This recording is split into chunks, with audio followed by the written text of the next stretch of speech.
잠언서 12장 20절부터 28절까지 같이 읽습니다. 시작. 악을 계하는 자의 마음에는 속임이 있고 화평을 언론하는 자에게는 희락이 있느니라. 의인에게는 어떤 재앙도 임하지 아니하려니와 악인에게는 앙화가 가득하리라. 거짓 입술은 여호와께 미움을 받아도 진실하게 행하는 자는 그의 기뻐하심을 받느니라. 슬기로운 자는 지식을 감추어도 미련한 자의 마음은 미련한 것을 전파하느니라. 부지런한 자의 손은 사람을 다스리게 되어도 게으른 자는 부림을 받느니라. 근심이 사람의 마음에 있으면 그것으로 번뇌하게 되나 선한 말은 그것을 즐겁게 하느니라. 의인은 그 이웃의 인도자가 되나 악인의 소형은 자신을 미혹하느니라. 게으른 자는 그 잡을 것도 사냥하지 아니하나니 사람의 부귀는 부지런한 것이니라. 공의로운 것에 생명이 있나니 그 길에는 사망이 없느니라. 아멘.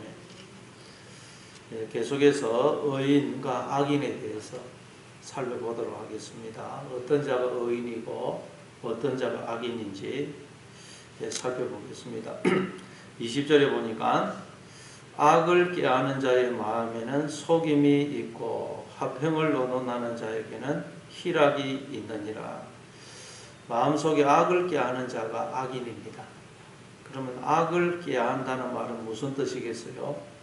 악을 꾀한다는 말은 내가 나의 주인이 되어서 내 기준으로 모든 것을 바라보고 해석하고 또 내가 내 인생을 책임지려고 하는 사람, 그게 악을 꾀하는 자죠. 그 사람은 어떻게 된다 그래요? 속임이 있다. 그 사람의 마음에는 속임이 있다.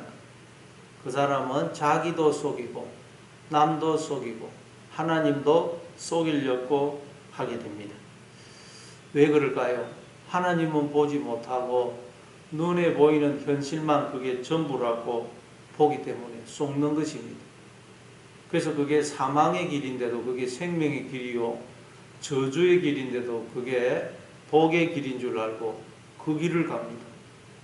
창세기 13장에도 보면 아브라함의 조카 롯이 아브라함과 헤어지게 될 때 그는 소돔과 고모라 땅을 보고는 여호와의 동산 같고 애굽 땅 같아 보여서 그쪽을 선택해서 가죠. 그래서 나중에 낭패를 당합니다. 뿐만 아니라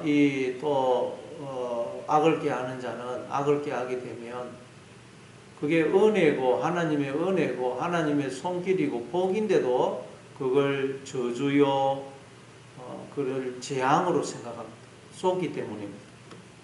그러나 화평을 언론하는 자에게는 희락이 있다는 것. 화평을 언론한다. 하나님을 주인으로 모시고 그분의 약속의 말씀을 붙들고 나아가는 사람, 그 사람에게는 뭐가 있다고 그래요? 그 사람에게는 희락이 있다. 왜? 그 사람은 눈에 보이는 현실, 그게 전부가 아니고 눈에 보이지 않지만 늘 나와 함께 하시면서 내 인생을 인도하시는 하나님을 바라보기 때문에 희락이 있는 것입니다. 왜? 하나님이 나를 부족함 없이 인도하고 계시다는 걸 알기 때문입니다. 그래서 다윗도 여호와가 나의 목자이시기 때문에 저는 부족함이 없습니다. 그러죠. 현실을 보면 어려움이 있고 고난이 있지만 하나님을 바라보기 때문에 저는 부족함이 없습니다. 하나님이 목자가 되셔서 저를 진리의 길, 의의 길, 생명의 길로 인도하고 계시다는 걸 알기 때문입니다. 그래서 하박국 선지자도 하박국서 3장 17절에 보면 무화과 나무가 무성하지 못하고 포도나무에 열매가 없고 감람나무에 소출이 없고 밭에 먹을 것이 없고 우리의 양이 없고 외양간에 소가 없을지라도 나는 여호와로 인하여 즐거워하고 구원의 하나님으로 인하여 기뻐하겠다. 그렇죠. 눈에 보이는 현실은 어렵고 소망이 없어 보인다 할지라도 하나님이 목자가 되셔서 나를 진리의 길, 생명의 길로 부족함 없이 인도하고 계시기에 나는 기뻐하고 감사한다는 거예요. 네. 여러분 오늘도 눈에 보이는 현실만 보지 마시고 눈에는 안 보이지만 나를 부족함 없이 인도하시는 그 하나님을 바라보시는 여러분 되시기를 바랍니다. 그리고 21절에 보니까 의인에게는 어떤 재앙도 임하지 아니하려니와 악인에게는 앙화가 가득하기를. 의인에게는 어떤 재앙도 임하지 아니한다 그래요. 물론 겉으로 보면 우리 성도에게 늘 고난이 있습니다. 환난이 있고 어려움이 있죠.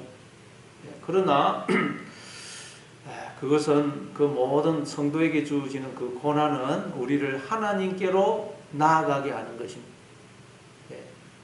그래서 사도행전 14장에 보면 22절에 보면 사도 바울이 우리가 하나님 나라에 들어가려면 많은 환난을 겪어야 할 것이다. 환난을 겪지 않고 우리가 하나님 나라에 들어갈 수 있는 방법은 없어요. 그 환난이 얼음이 주어져야 우리가 하나님을 알아보게 되고 하나님 앞에 나오게 되기 때문입니다. 그래서 욥도 욥기서 20장 13절에서 오직 나의 가는 길을 그가 아시나니 그가 나를 단련하시는 의는 내가 정금같이 나올 것이다. 그래서 욥이 많은 환난을 겪고 나서 나중에 그 41장에 가면 내가 전에는 귀로 듣기만 했는데 이제 눈으로 하나님을 봅니다. 그렇게 고백하죠. 많은 환난을 겪으니까 눈이 열려서 하나님을 보게 되더라는 것입니다. 사도행전 7장에도 보면 서대반이 박해를 받고 순교할 때 눈이 열려서 주님을 보게 되죠. 우리는 많은 어려움을 겪어야 눈이 열립니다. 하나님을 보게 돼요. 안 그러면 눈에 보이는 현실만 보게 되는 것입니다. 그래서 우리 성도에게 고난은 환난은 절대 저주가 아니고 축복이라는 축복. 마태복음 24장에도 보면 그 주님 오실 때 그 오시기 전에 현상을 설명하면서 해와 달과 별들이 떨어지고 그리고 주님이 임할 것이라 그러죠. 해와 달과 별들이 떨어져야 돼요. 우리가 믿고 소망하던 것, 의지하던 것들이 다 무너져야 됩니다. 그때 주님이 내 마음에 임하시고 우리 가정에 임하고 우리 교회에 임하는 것입니다. 내가 믿고 바라보고 의지하던 것들, 해와 달과 별들이 다 떨어져야 돼요. 그럼 어둡고 캄캄하죠. 소망이 없어 보입니다. 그때 하나님이 나의 진정한 소망이 되는 것을 우리는 알게 되는 것입니다. 그래서 다윗도 시편 119편에서 고난당한 것이 내게 유익이다. 이로써 내가 주의 율례들을 배우게 되었다고. 그런 고난은 없으면 우리는 절대 하나님을 알지를 못합니다. 여러분 이 사실을 기억하시기 바랍니다. 그리고 이제 22절에 보니까 거짓 입술은 여호와께 미움을 받아도 진실하게 행하는 자는 그의 기뻐하심을 받느니라. 거짓 입술은 어떤 게 거짓 입술이겠어요? 눈에 보이는 것만으로 판단해서 그게 전부이냐? 그냥 어려움이 오면 그게 무슨 저주이냐? 절망하고 화려하고 뭐 이러면 그게 무슨 복인 줄 알고 그러는 사람은 거짓 입술이에요. 그 사람은 여호와께 미움을 받아요. 그래서 하나님 우리를 자꾸 그냥 돌이키시는 거죠. 그러나 진실하게 행하는 자는 그의 기뻐하심을 받느니라. 진실하게 행하는 사람은 어떤 사람이겠어요? 눈에 보이는 현실, 그게 전부가 아니다. 눈에 보이지 않지만 나와 함께 하셔서 나를 인도하시는 하나님이 계신다. 그 하나님을 바라보고 늘 하나님과 동행하는 사람, 그 사람이 진실하게 행하는 사람입니다. 그 사람은 기뻐하심을 받는다. 하나님께서 우리를 이렇게 이끌어 갔어요. 그리고 또 23절에 보니까 슬기로운 자는 지식을 감추어도 미련한 자의 마음은 미련한 것을 전파하느니라. 슬기로운 자는 지식을 감춘다 그래요. 우리가 이 세상에서도 그걸 막 드러내면 안 됩니다. 예를 들어서 돈이 많다고 자랑하면 어떻게 되죠? 강도가 모여들고 도둑놈이 모여들고 사기꾼 돈 좀 빌려달라고 그러는 사람 온갖 사람들이 몰려들어요. 돈 있다고 자랑하면. 돈이 감춰야 됩니다. 그리고 지식을 또 많다고 자랑하면 교만이 찾아옵니다. 교만이. 그래서 우리는 감춰야 돼요. 성경에 보니까 이사야서 45장에 보니까 하나님은 스스로 자신을 숨기시는 하나님이라고 그러죠. 하나님은 겸손하셔서 자신을 숨기십니다. 그래서 어떤 사람에게만 하나님이 보이느냐? 겸손한 사람에게만 하나님이 보이시는 것입니다. 그래서 마태복음 11장 25절에서 예수님이 천지의 주제이신 아버지여 이것을 지혜롭고 설기 있는 자들에게는 숨기시고 어린아이들에게는 나타내심을 감사합니다. 그러죠.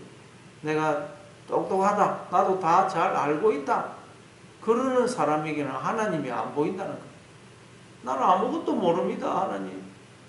하나님 저는 어린아이라 아무것도 모릅니다. 어디로 가야 될지 무엇을 해야 될지 아무것도 모릅니다. 그러니 하나님 가르쳐 주십시오. 늘 하나님의 인도하심을 구하는 그 사람에게 하나님은 길을 인도해 주시고 자신을 드러내신다는 거예요. 그러나 나도 다 안다 뭐 그러면서 하나님께 묻지 않고 하나님께 도움을 구하지 않으면 그 사람은 방황하게 됩니다. 어둠에서 방황하게. 그래서 우리는 늘 하나님 앞에서 하나님 저는 어린아이라 아무것도 모릅니다. 무엇을 해야 될지 어디로 가야 될지 아무것도 모릅니다. 그러니 하나님께서 인도해 주시고 붙들어 주옵소서. 그래 늘 도움을 구하시는 여러분 되시기를 바랍니다. 24절에 부지런한 자의 손은 사람을 다스리게 되어도 게으른 자는 불임을 받느니라. 예, 부지런한 자의 손은 사람을 다스리게 된다 그래요. 그렇죠.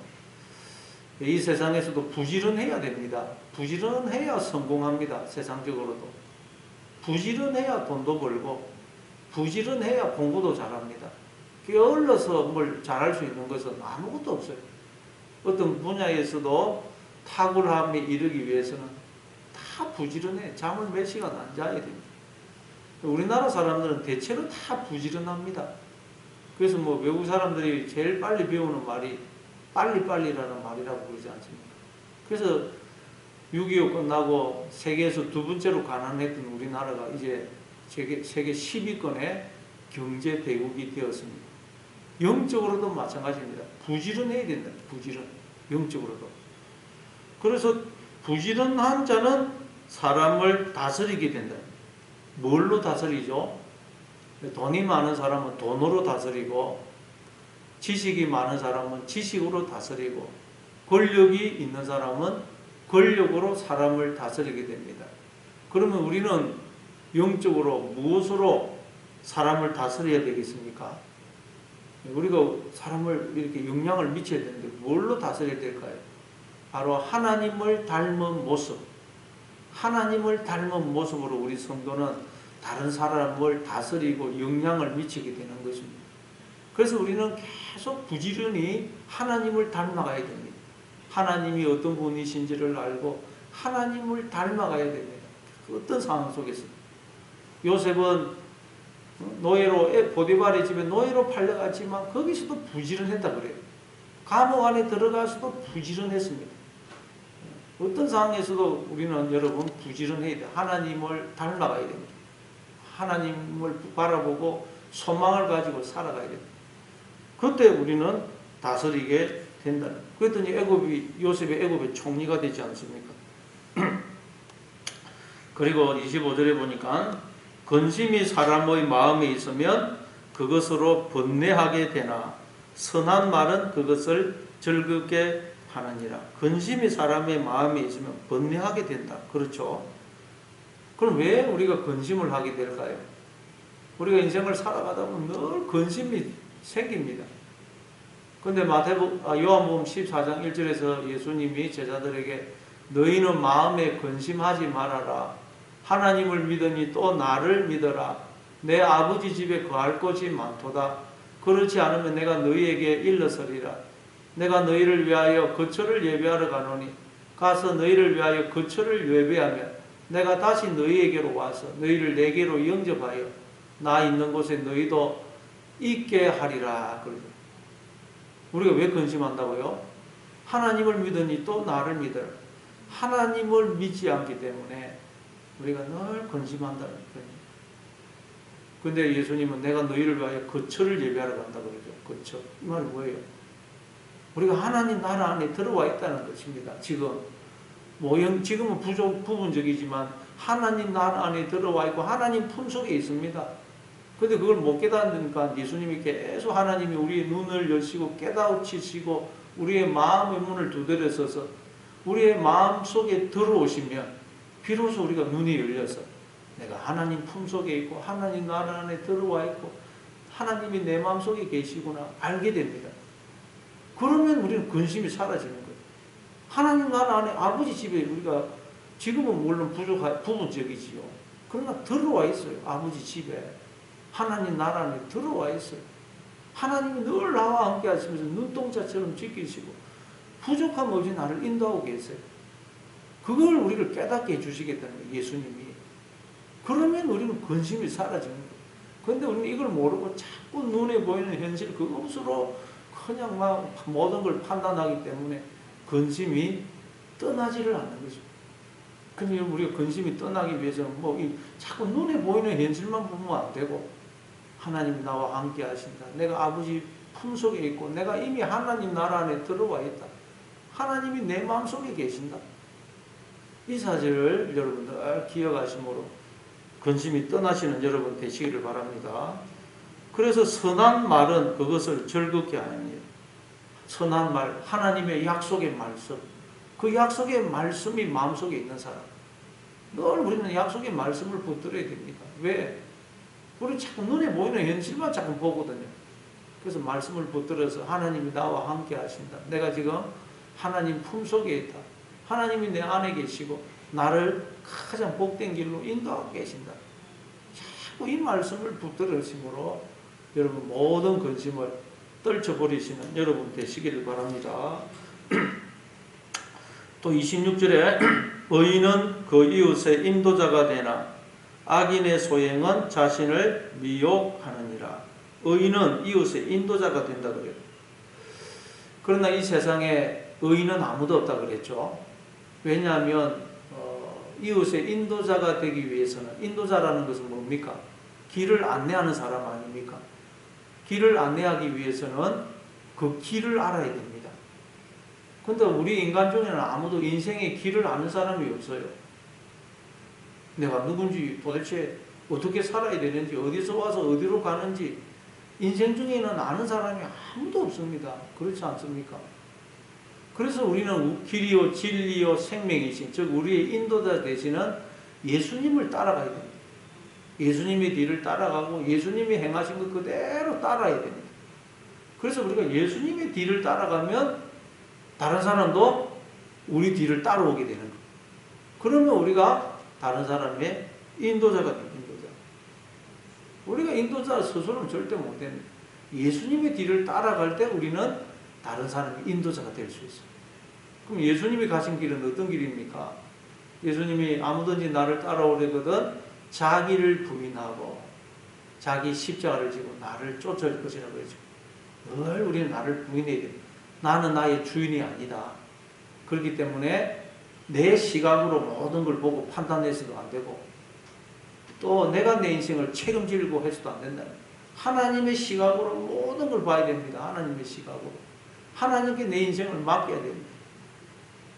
그래야 우리가 이 주님의 길을 따라갈 수 있어요. 그때 우리는 다른 사람의 인도자가 되는 거예요. 어떤 상황에서도 우리는 기뻐하고 감사하고 소망을 가지거든요. 그러면 사람들이 그런 우리를 보면서 이야 나도 저 사람처럼 돼야 되겠다. 따라하게 되는 것입니다. 근데 여러분 인도자가 없게 되면 어떻게 됩니까? 우리는 길을 모르기 때문에 인도자가 없으면 인생 방황하게 돼요. 이스라엘 백성들이 광야 40년 동안 생활할 때 인도자 대신에 하나님을 제대로 안 따라가니까 40년 동안 늘 불평 원망이 나오죠. 야곱도 창세기 47장에 보면 나중에 바로 왕 앞에 섰을 때 바로가 나이를 물으니까 내 나그네 길의 세월이 130년이니이다. 우리 조상의 나그네 길의 세월에 미치지 못하지만 험악한 세월을 보내었습니다. 왜 험악한 세월을 보내었겠어요? 나그네 길인데 우리 나그네 길. 그러니 우리는 길을 몰라요. 길을 자꾸 가는데 나그네는 길을 떠나는 사람 아닙니까? 근데 우리는 길을 모르기 때문에 우리의 인도자 되시는 주님을 그대로 따라가야 됩니다. 근데 인도자 되시는 주님을 안 따라가니까 너무너무 인생이 험악한 것입니다. 오늘도 여러분, 우리는 길을 모릅니다. 우리는 어디도 길을 모릅니다. 그러니 인도자 되시는 주님의 길을 따라가시고 주님께서 하시는 대로 그대로 본받아 행하시는 여러분 되심으로 이웃의 인도자가 되시는 여러분 다 되시기를 바랍니다. 또 27절에 보니까 게으른 자는 그 잡을 것도 사냥하지 아니하나니 사람의 무기는 부지런한 것입니다. 게으른 자는 잡을 것, 눈앞에 사냥감이 있는데도 사냥을 안 한다는 거예요. 우리는 지금 여러분 하나님의 은혜와 복이 늘려져 있어요. 그런데도 그걸 은혜인지도 모르고 복인지도 모른다는 거예요. 감사가 없다는 거예요. 왜 그럴까? 게을러서 그래요. 왜 게으를까요? 여러분, 게으른 이유는 사람들이 삶의 분명한 목적이 없을 때 게으르죠. 또 소망이 안 보일 때 게으릅니다. 그러면 게으르게 돼요. 그러나 여러분, 우리는 하나님을 바라보게 되면 언제나 인생에 분명한 목적이 있고 꿈이 있고 소망이 있습니다. 그래서 요셉도 분명한 목적이 있고 하나님이 주신 꿈이 있고 소망이 있었기 때문에 요셉은 보디발의 집에 노예로 팔려가도 부지런했고 감옥 안에서도 부지런한 것입니다. 여러분, 어떤 상황에서도 이 하나님이 주신 꿈, 소망, 이 분명한 목적을 가지셔서 그래서 모든 것이 하나님의 은혜이고 복인 줄 알고 감사하시고 그 소망을 향하여 꿈을 향하여 열심히 달려가시는 여러분 되시기를 바랍니다. 그리고 28절에 공의로운 길에 생명이 있나니 그 길에는 사망이 없느니라. 주님의 뒤를 따라가는 이 길, 여기에는 생명이 있고 사망이 없다는 게 생명의 길, 빛의 길, 이 길, 오늘도 주님께서 가신 이 길, 눈에 보이는 현실, 그게 전부가 아니고 눈에 보이지 않지만 나와 함께 하셔서 나를 지키시고 생명의 길로 인도하신 그 하나님, 그 하나님을 바라보시고 오늘도 이 길을 기뻐하고 감사하고 찬송하면서 걸어가시는 여러분 되시길 바랍니다.